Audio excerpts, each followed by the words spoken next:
रांची के इटकी में जंगली हाथियों को लेकर अलर्ट जारी किया गया है।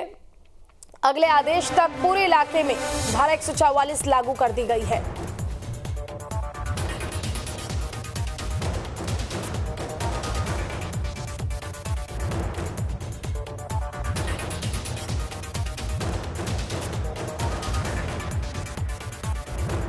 तो देख ले जिस तरह से लगातार अलग अलग जिलों में हाथियों का उत्पात देखने को मिल रहा है, इसको लेकर अलर्ट जारी किया गया। रांची के इटकी में भी जंगली हाथियों को लेकर अलर्ट जारी किया गया और इसको लेकर धारा 144 लागू कर दी गई है ताकि लोग अपने घरों से बाहर ना निकले।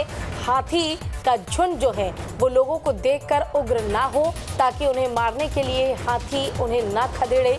तमाम चीजों को ध्यान में रखते हुए धारा 144 लागू की गई है। ज्यादा जानकारी के लिए हमारे साथ हमारे संवाददाता कुमार चंदन जुड़ गए। कुमार, देखिए लगातार हम देख रहे हैं कि किस तरह से झारखंड के अलग अलग जिलों में हाथियों का उत्पात लगातार जारी है, लेकिन बावजूद इसके वन विभाग इसे नियंत्रित कर पाने में असफल है अब तक।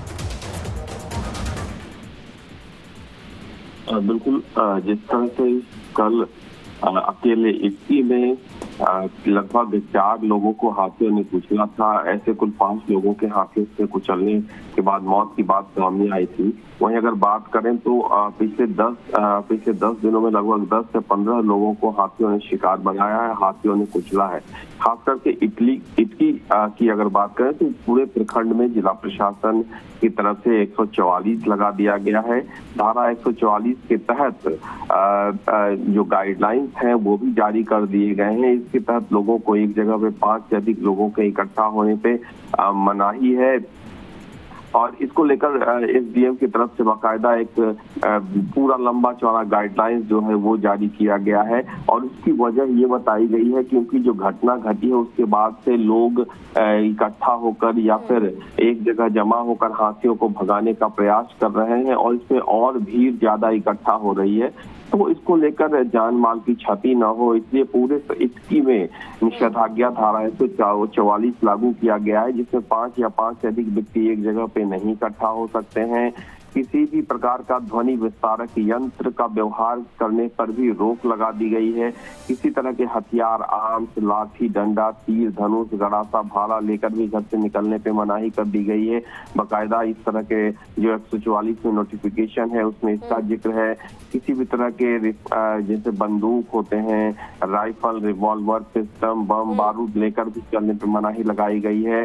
किसी तरह का घेराव, धरना, प्रदर्शन, जुलूस, रैली, आम सभा, इस पर भी रोक है। तो पूरी तरह से धारा 144 लगा दी गई है क्योंकि कहीं लोग उबाल में एक जगह इकट्ठा न हो। हाथियों को भगाने के प्रयास में लोग जो है बार बार एक जगह पे इकट्ठा हो रहे थे, तो इसी से इसकी संभावना से देखते हुए धारा 144 को अगले आदेश तक जारी रखा गया, यानी कि जब तक जिला प्रशासन की तरफ से अगला नोटिस नहीं आ जाता, नोटिफिकेशन नहीं आ जाता, तब तक ये धारा 144 लागू रहेगा। जी चंदन, देखिए लोगों को घरों से बाहर निकलने की जो अनुमति है वो नहीं दी जा रही है, धारा 144 लागू कर दी गई है।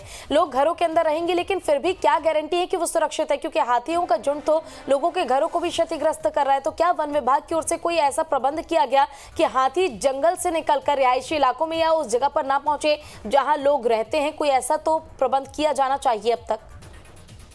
देखिए, बिल्कुल, हाथी चूंकि रात में आते हैं और जब रिहायशी इलाके में घुसते हैं तो उसी दौरान घरों को या लोगों को अपना शिकार बनाते हैं।